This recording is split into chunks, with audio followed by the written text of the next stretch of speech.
हरि ओम। बोलो गंगेश्वर महादेव की जय। हरि ओम। आज शिव महिम्न स्तोत्र का हम लोग 33वां श्लोक 33rd श्लोक वो देखने जा रहे हैं। तो आइए पहले इसकी चैंटिंग करते हैं। असुर सुर मुनीन्द्रैरर्चित सेन्दु मौले ग्रथित गुण महिम्नो निर्गुणस्येश्वरस्य सकल गण वरिष्ठ पुष्पदन्ताभिधानो रुचिरमलघुवृत्तै स्तोत्रमेतच्चकार।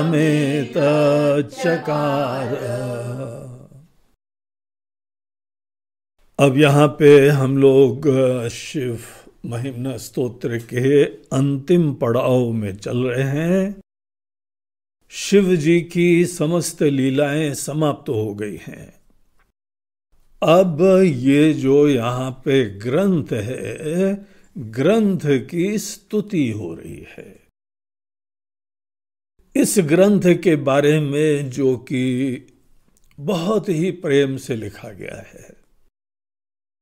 जब भी कोई साहित्यकार कोई अद्भुत साहित्य की रचना करता है, कोई कवि बहुत ही अद्भुत कविता लिखता है, कोई भक्त बड़ा अद्भुत सा स्तोत्र लिखता है, ईश्वर की वंदना लिखता है, तो ये एक दिव्य सा कार्य होता है।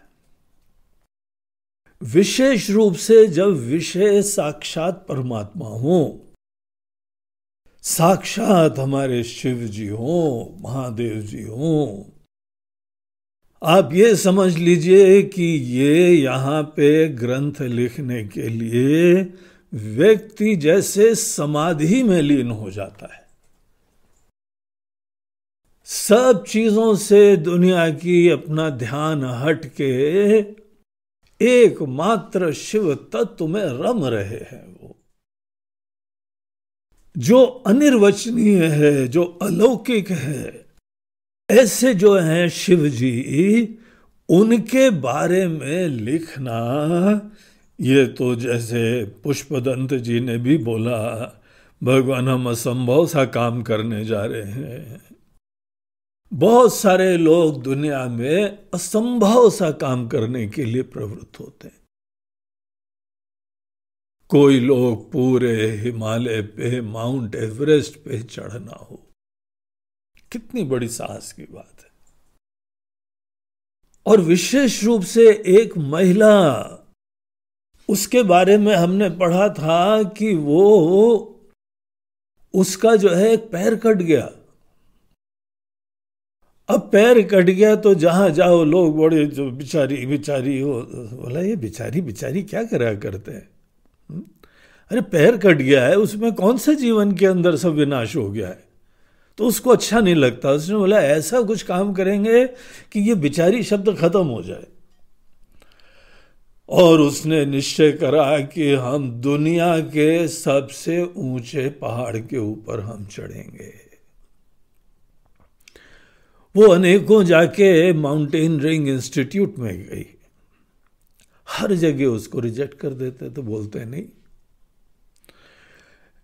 तुम्हारे पास ये क्वालिफिकेशन ही नहीं है, तुम चढ़ ही नहीं सकती हो। अनेकों लोगों के पास पर्सनल कोचिंग के लिए गई। बोला हम कोई इंस्टीट्यूट में नहीं जा रहे हैं, आप केवल हमको व्यक्तिगत कोई भी ट्रिक्स और जो भी चीजें होती हैं वो आप हमको कृपया मार्गदर्शन दीजिए। अनेकों ने मना कर दिया। एक फिर सज्जन उनके अति उत्साह और ये ऐसा विश्वास देख के उन्होंने बोला देखो आसान नहीं है, तुम उसको कोई मजाक समझ रही हो लगता है, लेकिन तब भी तुम चाहती हो तो हम तुमको कुछ गाइडेंस दे देते हैं। असंभव तुल्य कार्य। उस लड़की ने ये सब चीजें सीखी और उसके उपरांत दुनिया आश्चर्यचकित हो गई कि कोई नकली पैर लगा के वो महिला माउंट एवरेस्ट पे चढ़ गई जाके। वहां जाके उसने भारत का झंडा भी गाड़ दिया, भारतीय थी। असंभव सा कार्य। कहीं पे चंद्रमा पे जाना, कहीं पे मंगल पे जाना, असंभव सा कार्य। अनेकों प्रकार के, कोई बहुत बीमार हो जाता है, वो डॉक्टरों के लिए इतनी बड़ी चुनौती है, असंभव सा कार्य। लेकिन आपको पता है यहां पे सबसे असंभव कार्य कौन सा है? सबसे असंभव कार्य है जो ईश्वर हमारी आंखों के विषय ही नहीं है, जो शब्दों से ग्रहण नहीं करे जा पा रहे हैं। वेद भी जिनके बारे में बोलते हैं, यतो वाचो निवर्तन्ते अप्राप्य मनसा सह, जहां पे हमारी वाणी वापस आ जाती है, पहुंच ही नहीं पाती, जहां हमारा मन भी नहीं पहुंच पाता, ग्रहण ही नहीं कर पाता है। केनोपनिषद में इस संदर्भ में हम लोगों को बताते हैं कि यन मनसा न मनुते ये नाहुर मनोमतम, जिसको मन कभी भी ग्रहण नहीं कर सकता है, लेकिन जिसके वजह से मन सब ग्रहण करता है, तदेव ब्रह्म तुम विद्धि, उसको तुम ब्रह्म, उसको तुम शिव जी जानो। नेदम यदिदम उपासते, न कि वो विग्रह जो तुमने अपने सामने रखा हुआ है और उसको तुम जो है उपासना कर रहे हो। सदैव ध्यान रखिए, जो हमारे सामने भगवान का विग्रह होता है वो उनका मायामय रूप है। उन्होंने ही आशीर्वाद हम लोगों को देने के लिए, किसी विशेष लीला के लिए एक समय ग्रहण करा था। लेकिन जैसे गीता के अंदर भगवान स्पष्ट बताते हैं, अर्जुन वस्तुतः हम जन्मा हैं, अव्यय आत्मा है, समस्त भूतों के हम ही स्वामी हैं, सृष्टि से अलग हैं, संघात से पृथक हैं। जो भी मशीन को बनाता है ना, वो मशीन से अलग ही होता है। पूरी कार किसी मैकेनिक ने बनाई है, इंजीनियर ने बनाई है, वो इंजीनियर हमारे गाड़ी के साथ नहीं आता है, वो अलग खड़ा होता है, विलक्षण होता है। पूरी दुनिया को बनाने वाले हमारे देवादिदेव महादेव जो जगदीश्वर हैं, वो दुनिया से पूरे असंग, अछूते, अलिप्त, निराले, अलौकिक, उनके जैसा यहां कोई दृष्टांत ही नहीं है। ऐसे शिव जी के बारे में लिखने का साहस यह असंभव कार्यों में सर्वश्रेष्ठ है। इसीलिए जो व्यक्ति भी ईश्वर के बारे में, कोई विद्वान, कोई ज्ञानी, भाई बाकी लोग तो जानते नहीं है। एक हमारे वहां पे एक बार आए कारपेंटर,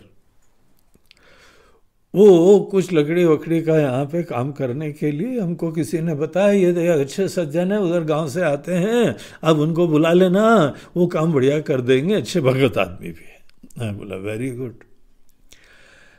तो जैसा काम का नेचर था, छोटे मोटे से हमको एक काम के लिए कोई सुतार, बढ़ई, कारपेंटर बोलते हैं, वो जरूरत थी, तो वो आ गए, बड़े अच्छे भक्त किस्म के, और सब काम वाम खत्म होने के बाद भजन भी सुनाते थे। एक बार हमने पूछा, ये बड़ा अच्छा भजन है, ये नया भजन है, किस? तो स्वामी जी हमने लिखा है। हमने तुम भजन भी लिखते हो? बोलते लिखते भी हैं, गाते भी हैं, मंडली भी है, वहां सुंदरकांड भी पढ़ने जाते हैं, ये सब। और ब्राह्मण आदमी भी है। हम बोला वाह भाई अद्भुत, हमारे मन में बड़ी रिस्पेक्ट उत्पन्न हो गई उनके लिए। बोला देखो ये भगवान का भक्त, एक लेखक, कवि, और ऐसे मस्ती से जो है वो बढ़ेगा, ये अपना इसका सुतारी का बढ़ई का काम भी करता है। तो मन में बड़ी खुशी हुई। हमें बोला अच्छा जरा आप हमको भजन लिखने की जरा विधि बताइए, क्या करते हैं आप ध्यान में जाते हैं, समाधि में जाते हैं? बोलते नहीं नहीं, कोई फिल्म का ट्यून देखते हैं और उसी फिल्म की ट्यून में कोई भगवान का भजन फिट करते हैं। हम बोला फिर? बोलते हैं अंतिम लाइन में वहां पे सूरदास या कबीर किसी का नाम फिट करते हैं फिर, और फिर भजन बन जाता है। हमें बोला बोलो सियावर रामचंद्र की। ये तरीका था उनका। ये अच्छी बात है कि बेचारा जो भी अपना कारपेंटरी का काम करता रहता था वो कुछ ना कुछ गुनगुनाता रहता था, प्रसन्न चित्त था, बाद में भी भजन सुनाता था, भगवान के दर्शन करता था, सब स्वामी लोगों की वंदन करता था, नमस्कार करता था, हिसाब किताब से पैसे भी लेता था। लेकिन उनकी जो है भजन लिखने की विधा जान के हमको बड़ा आश्चर्य लगा। पहले तो कोई फिल्मी ट्यून लो, उसमें अपना शब्द फिट करो, और बाद में सूरदास या कबीर आदि किसी का नाम जोड़ दो। अब वो कहाँ है जो कॉपीराइट का कोई क्लेम करेंगे जाके? बाकी ये सब भक्त लोगों का सरदर्द है। आखिर हमने बोला तो भगवान के बारे में, इसीलिए किसी को आपत्ति होगी नहीं। ऐसे ऐसे लेखक होते हैं।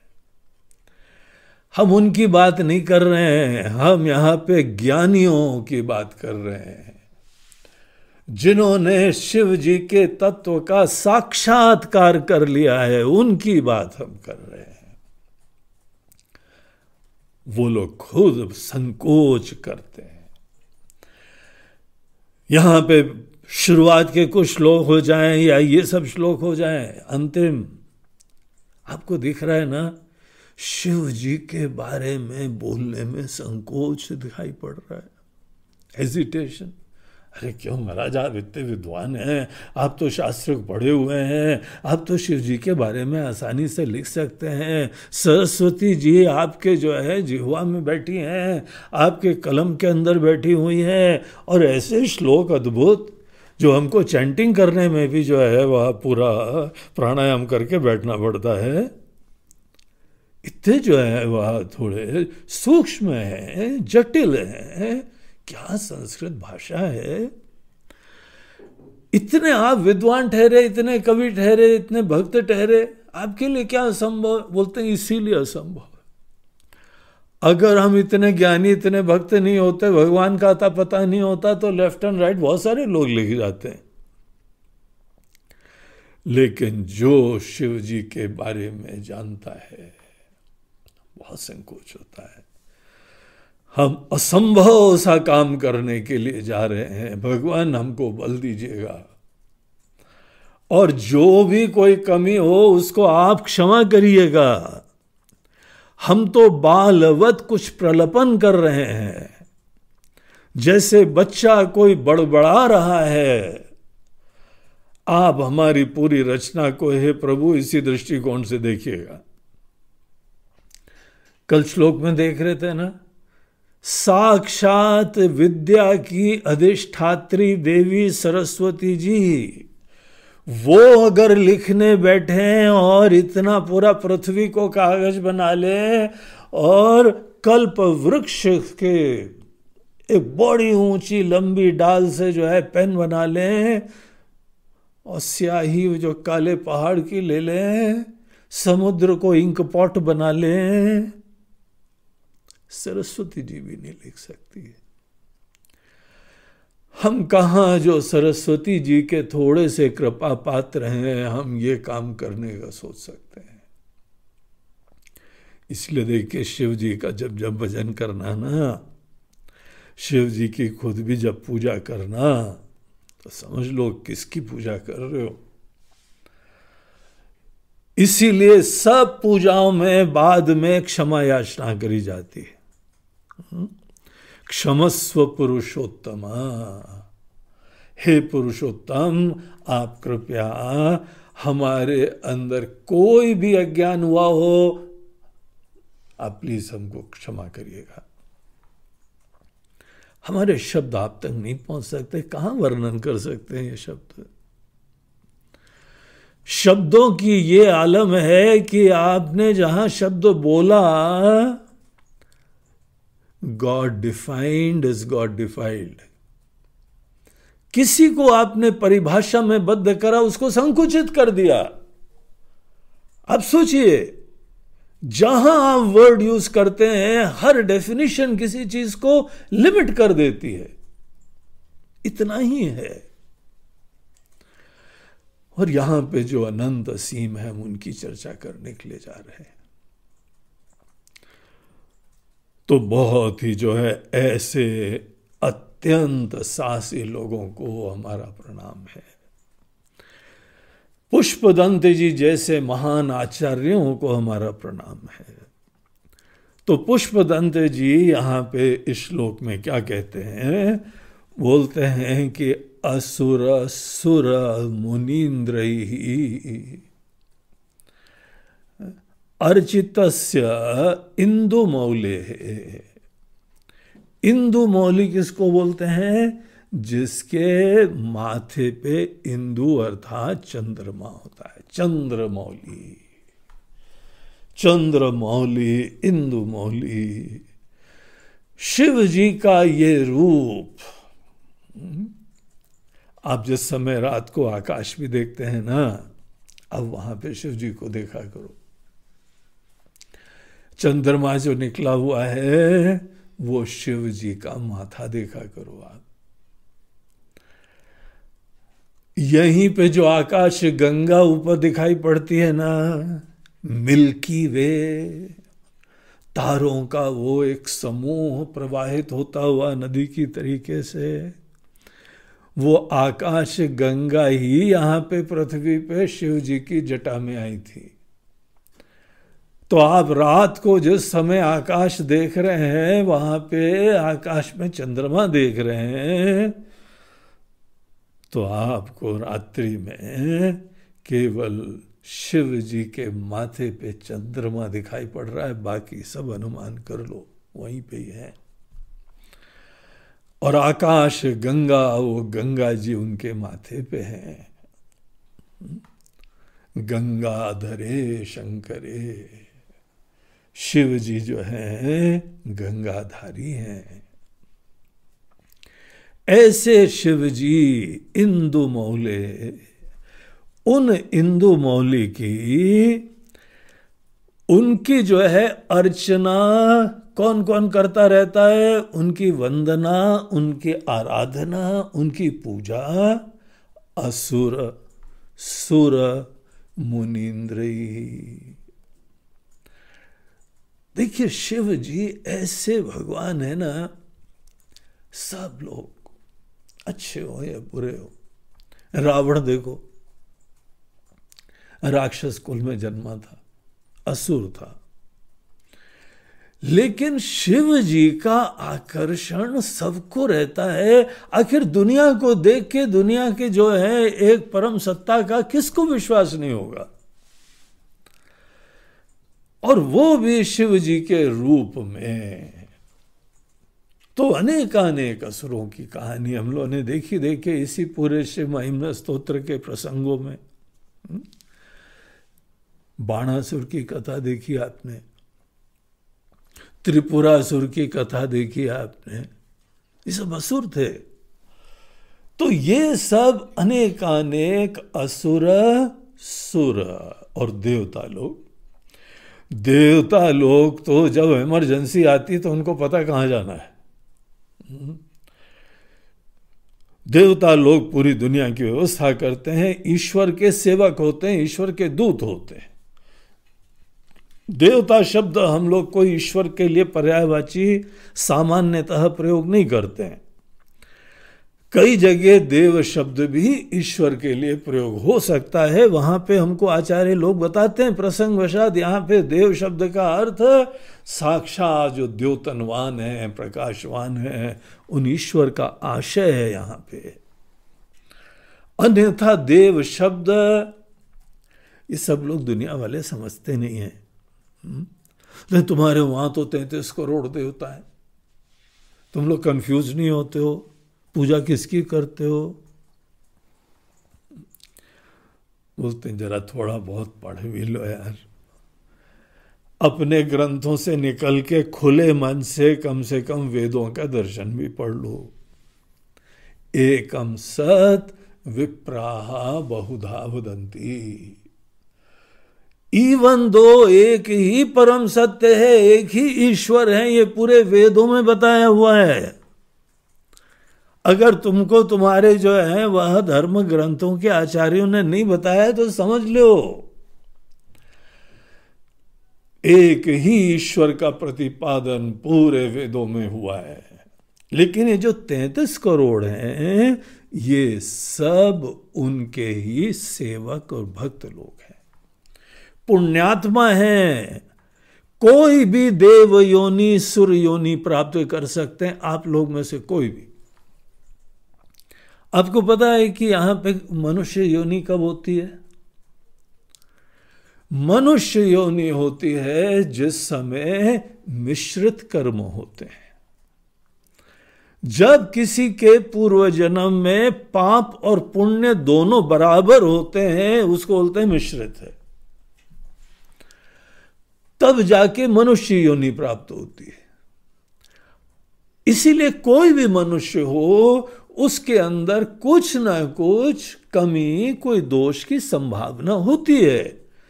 यद्यपि वो अपनी साधना से, अपने ही सत्संग से, सद्विचार से अपने अंदर कमियों को दूर कर सकते हैं।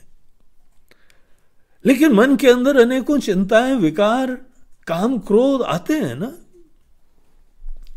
यही हमारे अंदर पाप के लक्षण समझो। कष्ट आते हैं, बीमारी आती, ये सब चीजें पाप के वजह से होती हैं। हर मनुष्य के जीवन में पाप पुण्य अवश्यंभावी होते हैं। हमको याद है जिस समय हम आश्रम गए थे, वहां पे स्वामी दयानंद जी महाराज थे उन दिनों अपने गुरुदेव के आश्रम में। वो हमारा इंटरव्यू ले रहे थे, तो बोलते हैं कि देखो भाई, पूरा समस्त जीव वो पाप पुण्य से युक्त होता है। और वहां पे उन्होंने जो है उसको लाइटली रहते हुए बोला कि सब लोग मिश्र होते हैं, मिश्रित कर्म वाले हैं ना, तो सब मिश्र हैं। तुम भी मिश्र हो, हम भी मिश्र हैं। बोला नहीं, आप तो स्वामी दयानंद जी हैं महाराज जी। बोलते हैं नहीं नहीं, मिश्र हैं। और ये बैठे हैं, ये भी मिश्र हैं, ये भी बैठे, ये भी मिश्र हैं। जितने जीव हैं सब मिश्रित कर्मों के वजह से इसलिए मिश्र हैं। इसीलिए तुम्हारे मन के अंदर अच्छाइयां भी हैं, इसीलिए तुम यहां हमारे पास आए हो। लेकिन तुम्हारे अंदर अनेकों बार मन के अंदर जो है संकोच भी होगा, चिंता भी होगी, भय भी होगा, सुरक्षा भी होगी। ये तुम्हारे अंदर पाप कर्म के लक्षण होंगे। हर व्यक्ति का जीवन में गोल यही होता है कि हमारे अंदर जो भी कमियां हो, उन कमियों को आप अपने सद्विचार से, सद्ज्ञान से आप हैंडल करो। यही वास्तविक महाभारत है, यही महाभारत की भूमिका है। और ये भी सच्चाई है कि हर व्यक्ति के जीवन में कमियां ज्यादा होती हैं, अच्छाइयां कम होती हैं। पांडव कम होते हैं, असुर कौरव ज्यादा होते हैं। तो कोई चिंता मत करना। सत्य का ये बल होता है कि अनेकानेक कमियों के बावजूद हम लोग जीवन में विजयी होते हैं। बस अर्जुन की तरह विवेक का आश्रय लेना पड़ता है। श्री कृष्ण को, साक्षात परमात्मा को अपना सारथी बना लो, अपना गाइड बना लो। कैसी भी यहां पे असुरों का साम्राज्य क्यों ना हो, विजय को प्राप्त करते हैं। तो भले मनुष्य हो, वो लोग मिश्रित कर्म से। अगर कोई जीव, उसके अंदर हम मान लें कि बहुत पुण्य कर लिए, पुण्य कर्म, सेवा, सबका कल्याण और प्रार्थना भी यही है, जहां रहता है आशीर्वाद बन जाता है, उसका कुल, उसका समाज, उसका परिवार, उसका शहर, उसका प्रांत, उसका देश, उसकी दुनिया। कुछ लोग होते हैं ना, उनके वजह से सब लोग बड़े धन्य हो जाते हैं। इनको पुण्यात्मा बोलते हैं। सबके लिए आशीर्वाद है। लेकिन इनको ब्रह्म ज्ञान नहीं प्राप्त हुआ। अभी ब्रह्म ज्ञान नहीं प्राप्त हुआ, लेकिन बहुत अच्छे इंसान हैं।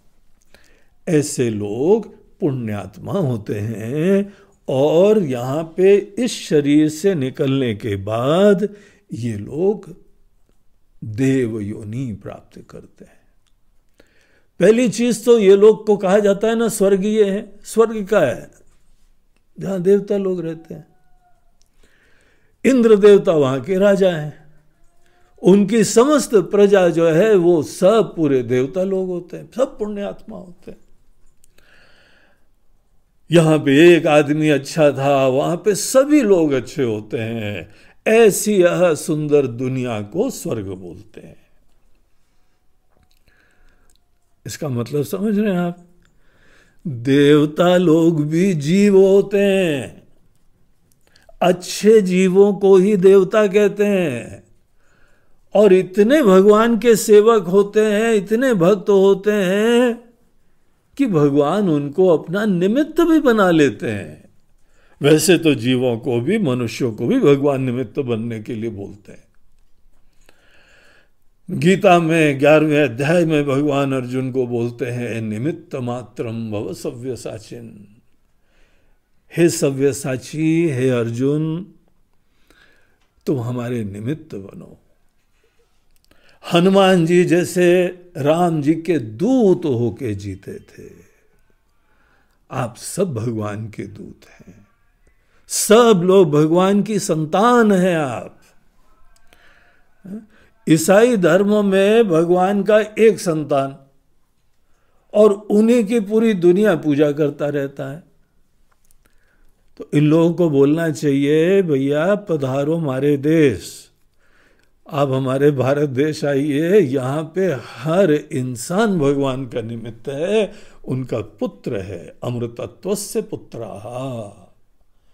सब लोग, आप लोग ईश्वर की संतान। यही अस्मिता रखो, यही अपनी आइडेंटिटी रखो। ठीक है, एक कुल के अंदर पैदा हुआ है, ये माता पिता हैं, और उनके प्रति भी हमारे अंदर बहुत ही रिस्पेक्ट है। हमका लालन पोषण करा, पैदा करा, यहाँ पे बड़ा करा, उनके प्रति कृतज्ञता रखनी है। लेकिन जीव की कहानी केवल इस शरीर से थोड़ी चालू होती है। जीव अपने आप में ईश्वर का अंश है, ईश्वर की संतान है। तो देवता लोग भी ईश्वर की संतान है, मनुष्य भी ईश्वर की संतान है। तो वो लोग भी जीव ही होते हैं, देवता लोग, लेकिन भगवान उनको विशेष कार्य देते हैं। और सतत वो लोग उत्साह से बगैर थके भगवान का काम करते रहते हैं। मोदी जी से किसी ने पूछा, आप थकते नहीं है? इतने दिन से छुट्टी नहीं ली आपने। आप जो है 24 घंटे में 18-20 घंटे काम करते रहते हैं। सोते कब हो, खाते कब हो, और कभी तो छुट्टी में जाओ महाराज जी। आपके पास तो पूरी दुनिया आपके चरणों में है। आप अगर स्विस गवर्नमेंट से बोल दीजिए कि आ रहे हैं थोड़े दिन के लिए, आपके लिए तो पलक पावड़े बिछा के वहां पे जो है पूरे व्यवस्था कर दी जाएगी। कहीं पर भी जाओ, लेकिन देखो तो कभी छुट्टी नहीं लेते। ज्यादा दिवाली वाली में जाके अपने सैनिकों के पास पहुंच जाते हैं, मैक्सिमम उनकी वही छुट्टी है।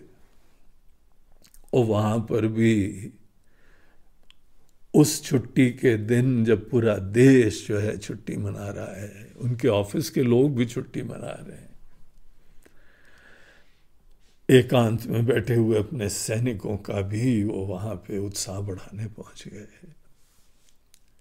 थकता क्यों नहीं इंसान? देवता लोग भी सतत कैसे काम करते रहते हैं, थकते क्यों नहीं है? क्योंकि भगवान के प्रति उनके अंदर बहुत भक्ति भाव है, श्रद्धा है।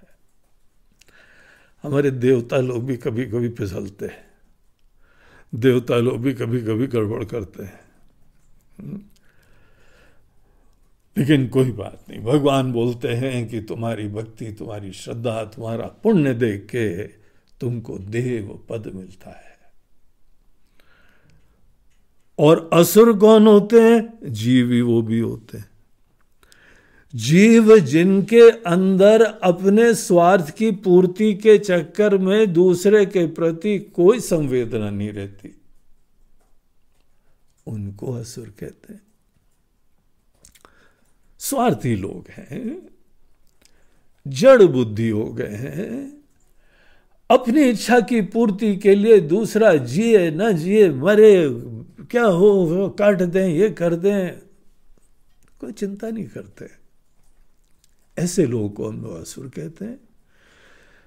असुर भी एक स्टेट ऑफ माइंड है, और ये लोग जो कर्म करते हैं उसको हम पाप कहते हैं। असुर सुर मुनीन्द्र ही, जो बहुत ही यहां मनुष्य योनि को प्राप्त हुए थे, लेकिन इतना गहराई से जीवन का रहस्य समझना, जो मनन करते हैं, चिंतन करते हैं, उनको मुनि बोलते हैं। मुनि का मूल लक्षण यह है कि बहुत गहराई से विचार करने वाले, शोध करने वाले, चिंतन करने वाले। तो देखिए यहां पे कितना वाइड स्पेक्ट्रम दिखाया कि जो बड़े पापी लोग हैं, जो बड़े पुण्यात्मा लोग हैं, जो बहुत ही ज्ञानी, मननशील, प्रबुद्ध लोग हैं, एक दृष्टिकोण से तो सब में बड़ा भेद है।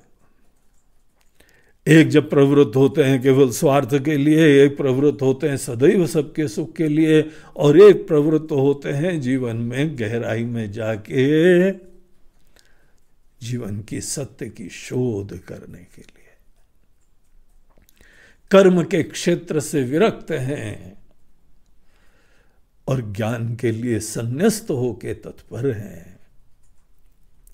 असुर और सुर दोनों कर्म प्रधान होते हैं। और मुनि कौन होते हैं? वो कर्म से मुक्त लोग होते हैं। कर्म से आदमी को बहुत सुंदर यहां आशीर्वाद मिलते हैं, लेकिन सदैव कर्म के द्वारा सीमित, नश्वर, क्षणिक सुख की ही प्राप्ति होती। इसीलिए कर्म से कभी मुक्ति नहीं होती। पूरा आप आशियाना बनाओ, आपके रहते रहते खत्म हो जाने के चांस है। इसीलिए जीवन में सत्य की शोध वो ही वेदों में सर्वोपरि करी गई है। पहले अपने लिए, परिवार के लिए, समाज के लिए, देश के लिए कुछ अच्छा करो। करने का अधिकारी गृहस्थ ही होता है। गृहस्थी को ही सब काम करने चाहिए, तुम और तुम्हारी दुनिया तुम्हारे द्वारा धन्य हो जाए। लेकिन उसके बाद परीक्ष लोकान कर्मचितान ब्राह्मण निर्वेदम आयात। बुद्धिमान आदमी देखता है ये सब सतही वाली चीजें हो रही है, ऊपर ऊपर से। सत्य क्या है? वो मुनीन्द्र ही। तो भले यहां पे सब दुनिया से संन्यास्त होके सत्य का शोध कर रहे हैं, भले अपने स्वार्थ से प्रेरित होकर अनेकों यहाँ पे मुसीबतें कर रहे हैं, या सदैव सबके कल्याण के लिए प्रेरित कोई देवता लोग ईश्वर के आवाहन कर रहे हैं, यज्ञ कर रहे हैं, पूजा कर रहे हैं, वंदन कर रहे हैं। इस विविधता में एक एकता दिखाई पड़ रही है। क्या एकता है? सब शिव जी के भक्त है। असुर सुर मुनीन्द्र अर्चित सिंधु मौले, सब लोग शिव जी से प्रभावित हैं। ग्रथित गुण महिम्नो निर्गुण सेश्वरस्य, इन्हीं इंदु मौली के, इन्हीं चंद्रमौली भगवान शंकर की, इनकी ही गुण की महिमा, उसको हमने इस रचना में ईश्वर की ही भक्ति की कृपा से, उनके प्रति श्रद्धा भक्ति ही यहां पे कर्ता बनी हुई है। उसके द्वारा जो रचना यहां पे है, उसके अंदर इन्हीं शिव जी की गुण की महिमा बताई गई है। ग्रथित गुण महिम्ना, इसीलिए इसका नाम क्या रखा? शिव महिम्ना। शिव जी की महिमा जहां पे बताई जा रही है। लेकिन यद्यपि हम शिव जी की महिमा बता रहे हैं, लेकिन वो यहां पे देखिए खुद बोलते हैं, ये शिव जी कि हम गुणों की चर्चा कर रहे हैं, और वो शिव जी क्या है? निर्गुण सेश्वरस्य। जितना वर्णन करो शिव जी मुस्कुराते रहते हैं। बढ़िया सा भजन गा दो। अब हम भजन क्या गाते हैं? शंकर जी का डमरू बोले, यहीं कर लो, हाँ डमरू तक पहुंच जाओ, डमरू बजा लो शिव जी का थोड़ी देर। शिव जी का कहाँ भजन करा है? कौन सा गुण तुमने शिव जी का? जैसे आजकल फिल्मों के भी गाने, कहीं राम आ गया तो उसको भजन के वाले में डालो। अरे वहां पे राम और श्याम की कहानी चल रही है भैया, उस राम की बात हो रही है। नहीं नहीं नहीं, इसमें राम आ गया है ना, इसीलिए भजन की प्लेलिस्ट में डाल दो इसका नाम। ऐसे थोड़ी है कि हमने कहीं पर शिव जी का नाम ले लिया। तुमने क्या बोला? शिव जी का डमरू। बस शिव जी का भजन हो गया। अब ये हमारा हाल है। हम देखते हैं यहाँ पे सोमवार को या कहीं पे कोई समझ अपने स्वामी लोगों से बोलते हैं, सब चलो शिव जी का है कि सब भजन प्रस्तुत करा जाए। सब बड़े ज्ञानी लोग हैं, कोई शिव जी में हाथ नहीं डालता है, डमरू वमरू बजाते रहते हैं सब। ये विवेकी होने का लक्षण है, हम समझ जाते हैं। ये सब शिव जी की इतनी महिमा जानते हैं कि शिव जी में हाथ ही नहीं डालते हैं लोग। वो भी मुस्कुरा लेते हैं, हम भी मुस्कुरा लेते हैं। तो शिव जी तक कोई महिमा नहीं पहुंचती है, क्योंकि निर्गुण से ईश्वर से, ईश्वर तो निर्गुण होते हैं। देखिए स्फटिक बगैर रंग का होता है, इसीलिए स्फटिक के पास आप कोई भी पुष्प रखिए, स्फटिक उस रंग का दिखने लगता है। हमने एक मंदिर में शिव जी का पूरा शिवलिंग स्फटिक का बना देखा था, जम्मू के रघुनाथ मंदिर में। जम्मू में शहर के मध्य में ही एक बड़ा प्राचीन मंदिर है, रघुनाथ जी का मंदिर। तो वहां पे जम्मू के राज्य के जो राजा लोग थे, उन्होंने बनवाया था। और ये स्फटिक के पहाड़ अपने गुजरात और राजस्थान इधर होते हैं, वो पत्थर होता है स्फटिक। कांच जो है अलग चीज होती है, सिलिकॉन वगैरह से, सिलिका से बनाया जाता है, लेकिन ये पत्थर होता है और बड़ा इसका विशिष्ट गुण होता है। शीशे की तरीके से देखता है लेकिन पत्थर का रहता है, और उसकी पहचान का यही तरीका होता है कि आप उसके ऊपर बिल्व पत्र रखिए तो शिव जी पूरे हरे हरे दिखने लगते हैं, हरी आभा पूरे शिवलिंग में दिखने लगती है।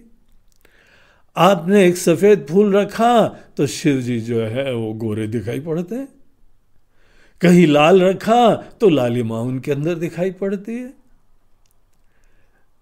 पता है क्यों रखा जाता है ये स्फटिक का शिवलिंग?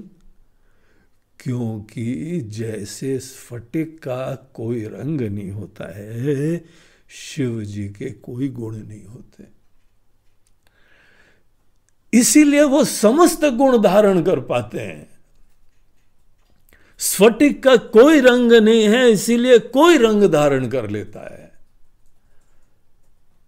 जिसके कोई गुण नहीं होते हैं वही तो कोई भी रंग धारण कर सकता है। तो इसलिए मूल रूप से शिव जी, और गुण जहां पे आते हैं यद्यपि कोई अच्छी बात है, लेकिन हर शब्द किसी को संकुचित कर देता है। किसी को बोलो कि ये व्यक्ति जो है बहुत ही अच्छा गायक है, अब देखिए बड़ी अच्छी बात आपने करी, ये गायक है, लेकिन ये व्यक्ति गाना ही जानता है, वैज्ञानिक नहीं है, लेखक नहीं है। हर शब्द संकुचित करता है। इसीलिए जब आप शिव जी को निर्गुण बोलते हैं तो आप बड़ी अद्भुत सी स्तुति कर रहे हैं, यद्यपि उनका वर्णन पूरा नहीं हो रहा है। हमारे शब्द केवल गुणों को डिस्क्राइब कर सकते हैं। निर्गुण शब्द का मतलब है जो गुणों से रहित है। अब ये किसी का वास्तविक वर्णन थोड़ी होता है, ये तो गुणों का निषेध होता है। आपने गुणों का निषेध कर दिया तो फाइनली वो कौन है, क्या है, वहां हमारे शब्द नहीं पहुंचते हैं। इस शब्दों की सीमा है, ये भाषा की सीमा है। तो वो ईश्वर यद्यपि निर्गुण है, लेकिन हमने यहां पे उनकी गुणों की महिमा बताई है जो हमारी दृष्टि से है, हमारे लेवल से है, हमारी अकल से है, और हमारे जैसे अनेक अनेक जीवों के दृष्टिकोण से है।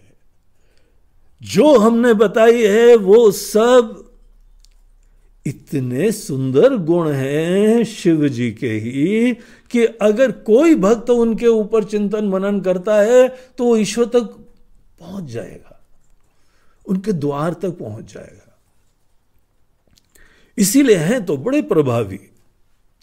अनेकों शिव जी के अपने लक्षण यहां दिए। वो ऐसा रूप धारण करते हैं, ऐसी कृपा करते हैं, अमंगल शरीर प्रतीत होता है लेकिन बहुत मंगल कर देते हैं।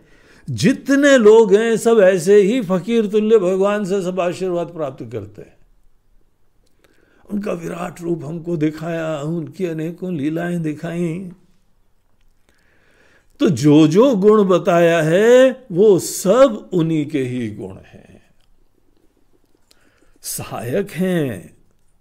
गुण वो हैं जो हमको आगे बढ़ा देते हैं, हमारे विकास में निमित्त बन जाते हैं।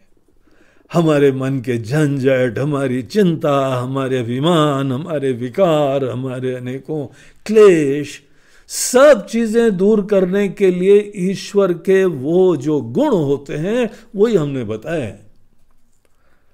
वो दरअसल अनेकों भक्तों के मन को निर्मल करने में तो सहायक है, लेकिन हमको खुद लिखते समय ये ध्यान है कि हमने ईश्वर के बारे में कहाँ ये सब बताया है।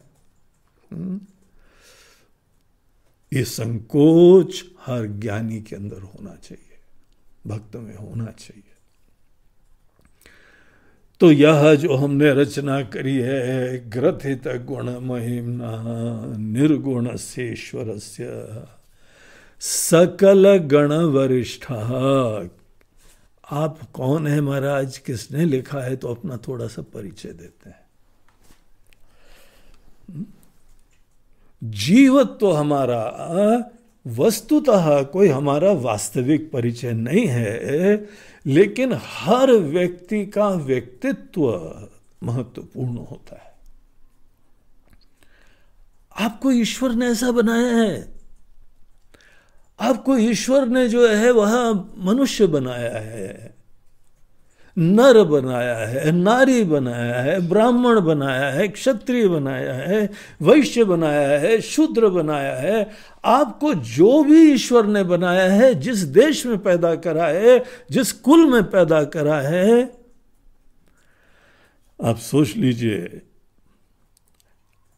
आप ईश्वर के दूत हैं इस जगह।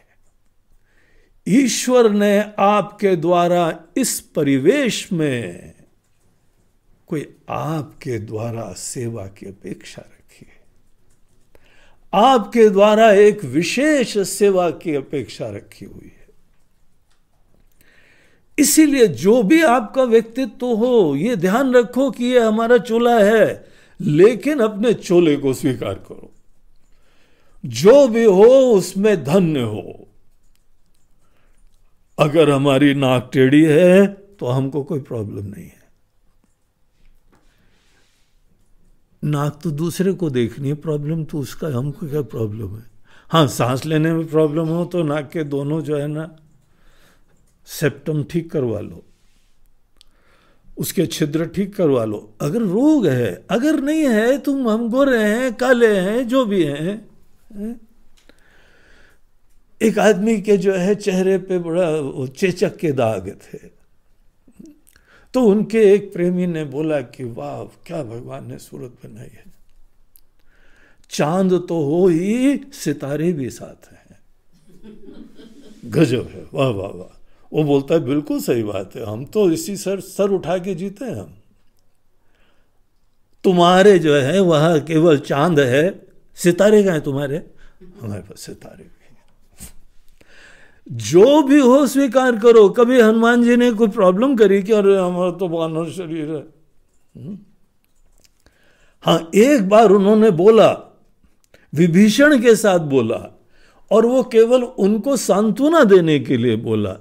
जब वो बहुत ही मन के अंदर विह्वल हो रहे थे, दीन हो रहे थे, पता नहीं राम जी हमको स्वीकार करें कि ना करें, उस समय हनुमान जी ने बोला, क्या विभीषण जी बात करते हो आप समझते नहीं हो राम जी को, हमारा वानर शरीर है।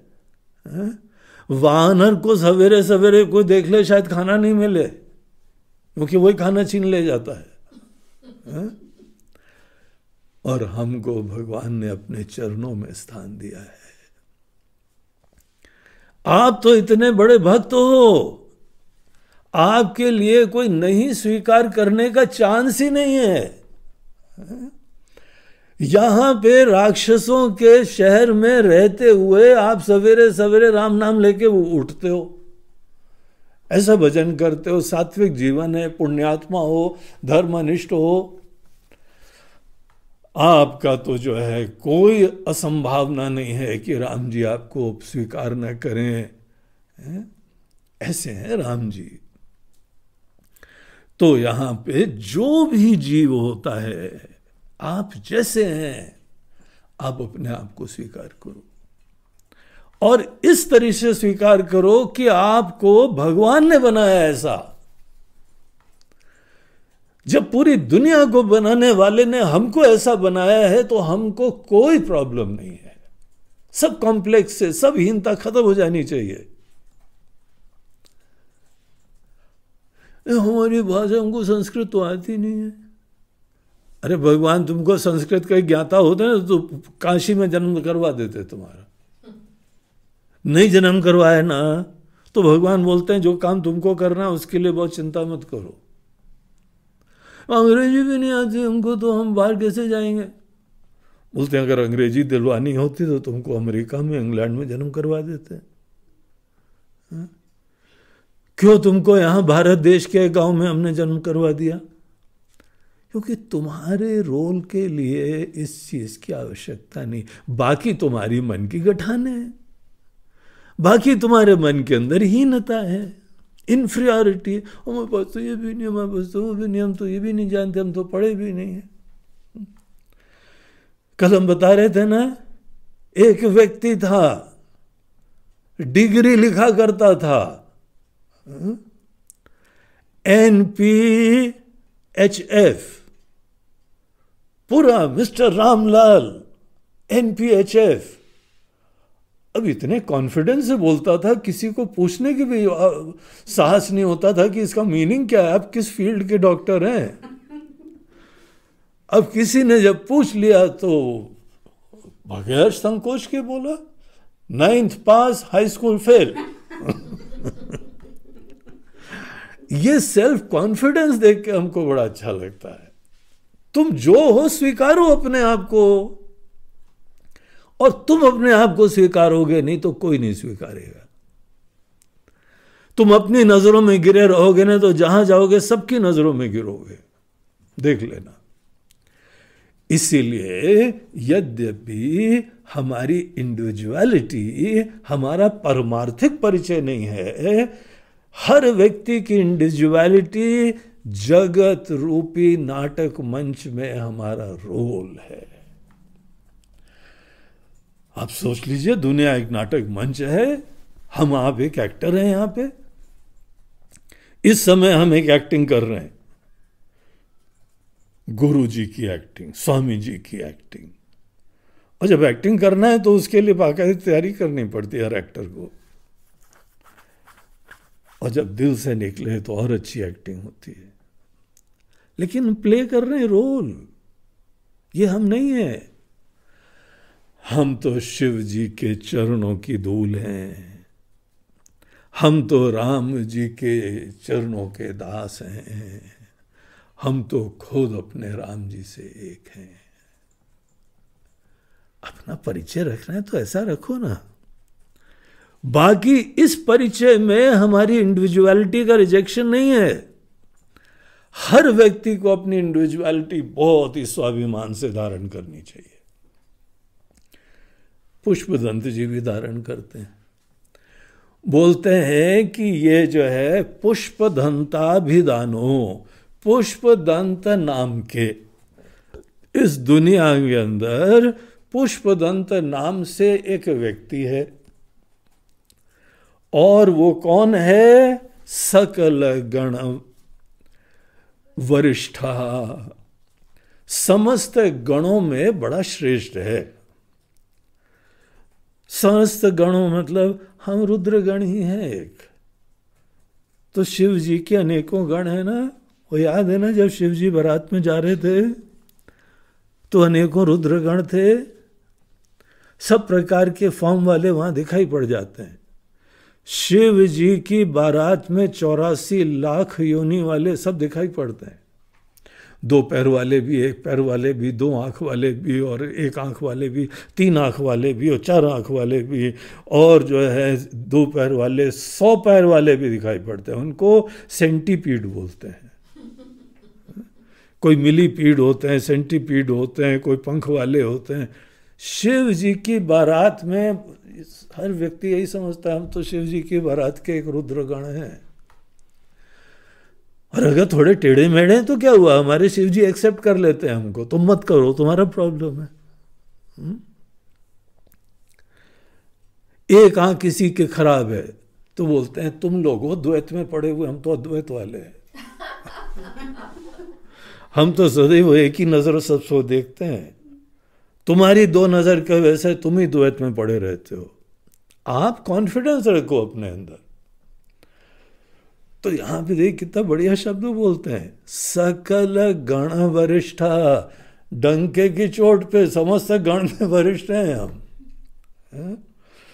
पुष्पदंत हमारा नाम है, और रुचिरम अलघु वृत्तैः, तो बड़ा रुचिकर जो है लिखा हुआ है।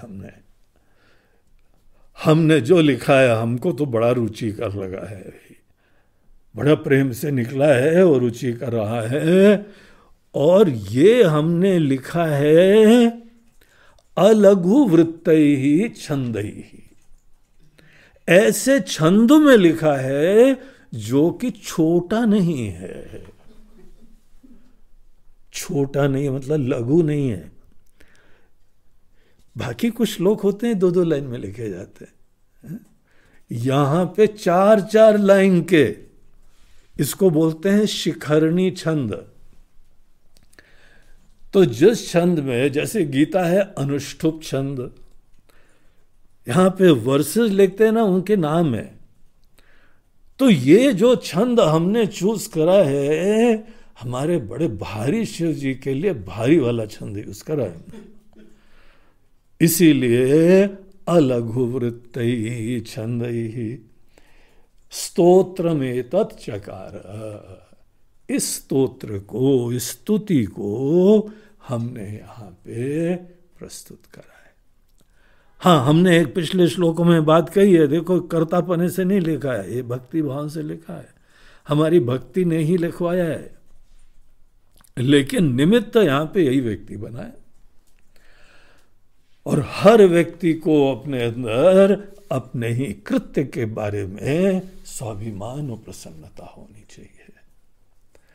तो बहुत ही जो है प्रसन्नता से, प्रामाणिकता से, स्वाभिमान से बोलते हैं कि हमने उन्हीं शिव जी के बारे में लिखा है जिसकी सब असुर सुर मुनि लोग सदैव अर्चना वंदना करा करते हैं। उन निर्गुण ईश्वर की हमने कुछ गुणों की महिमा बताई हुई है। तो इस तरीके से यहां पर इस श्लोक में ग्रंथकार अपना नाम भी, परिचय भी, वो सब बताते हैं। वो एक गंधर्व राज थे। गंधर्व वो होते हैं जो बड़े, वैसे तो योनि ही अलग होती है, लेकिन यहां पर जो बहुत अच्छे म्यूजिक जानने वाले ना, उनको गंधर्व बोलते हैं। तो ये एक सन्यासी थे, एक बहुत बड़े विद्वान थे, श्रोत्रिय ब्रह्मनिष्ठ थे, लेकिन साथ ही साथ म्यूजिक प्रेमी भी थे। तो इसीलिए उनको गंधर्व कहा जाता था। तो उसने ये रचना करके शिव जी के चरणों में अर्पित करी है। नमः पार्वती पतये हर हर महादेव। हरि ओम। आज का ये हम लोग का प्रवचन प्रायोजित करा गया है। एक तो हेमंत और जया हरियाणी जो यूएस में हैं, जिन्होंने यहाँ पे खूब यहाँ योगदान दिया है, सेवा करी हुई है। तो जया जो हेमंत की पत्नी है, उन्होंने गाजियाबाद में अपनी बहन को स्मरण करके उनके लिए आशीर्वाद की शिव जी से प्रार्थना करी है। देखिए वहां बैठी हुई, लेकिन अपने ही स्वजनों के हित के लिए ईश्वर से भी प्रार्थना करी जा रही है। हे भगवान, हमारी ये बहन शुचि और उनके पति हैं गौरव मित्तल। तो शुचि और गौरव मित्तल उनके ही स्वास्थ्य के लिए है। उन्होंने लिखा है कि कुछ स्वास्थ्य भी उनका उतार चढ़ाव चलता रहता है। तो हम शिव जी से विशेष प्रार्थना करते हैं कि उनके स्वास्थ्य की अनुकूलता बनी रहे, उनको और अच्छा आशीर्वाद मिले। उनके 2 संतानें हैं, पावकी और आर्या। उनको भी बहुत बहुत आशीर्वाद है, उनको भी याद करा है। आपकी मौसी जी ने अमेरिका में बैठे हुए याद कर रही हैं कि कैसी हो पावकी, कैसी हो आर्या, आप खुश रहिए, प्रसन्न रहिए। और शिव जी के प्रवचन में आपका नाम लिया जा रहा है, तो शिव जी का स्मरण करती रहना। और शुचि गौरव, आप भी शिव जी की भक्ति से आप युक्त रहें। बाहर का भी कल्याण होता है कर्म से, लेकिन शिव जी की भक्ति से मन के अंदर प्रसन्नता, धन्यता, मुक्ति, तनाव से, झंझट से छुटकारा, ये सब चीजें शिव जी के चरणों में अनुराग से होता है। तो आप लोगों को हमारी भी बहुत बहुत शुभकामनाएं। और यहाँ पे दूसरे हमारे स्पॉन्सर सदैव हमारे धर्म के कार्यक्रम में पीछे स्तंभ की तरह से खड़े रहने वाले बम्बई के सतीश और सुमन शर्मा, दोनों जो हैं वह वकील हैं, वकालत करते हैं। और हमको तो पता है कि आप लोग बाकी तो लोगों की जो वकालत करते हैं, आप तो धर्म की वकालत करते हो। धर्म के पथ पे सबको चलाने के लिए दलीलें देना, और जज भगवान साक्षात शिव जी है। आप सबको दलीलें दे के सबका केस जरा निपटारा करो। सब संसार के जंगल में फंसे हुए हैं, ये जेल के अंदर फंसे हुए लोग, इनको एक अच्छे वकील की जरूरत है जो केवल केस ही नहीं निपटाए, इनके अंदर सद्बुद्धि भी डाले। सब लोगों के अंदर सद्बुद्धि भी डालो और इनका केस का भी निपटारा करो। बाकी दुनिया में जो भी करते रहते वो भी करते रहो दाल रोटी के लिए। लेकिन आपकी श्रद्धा है, इन चीज़ों में भक्ति है, हमारी ऐसे कार्य पे, ऐसे पथ पे चलने के लिए हमारी बहुत बहुत शुभकामनाएं और आशीर्वाद। सर्वे भवन्तु सुखिनः, सर्वे सन्तु निरामया, सर्वे भद्राणि पश्यन्तु, मा कश्चित् दुःखभाग् भवेत्।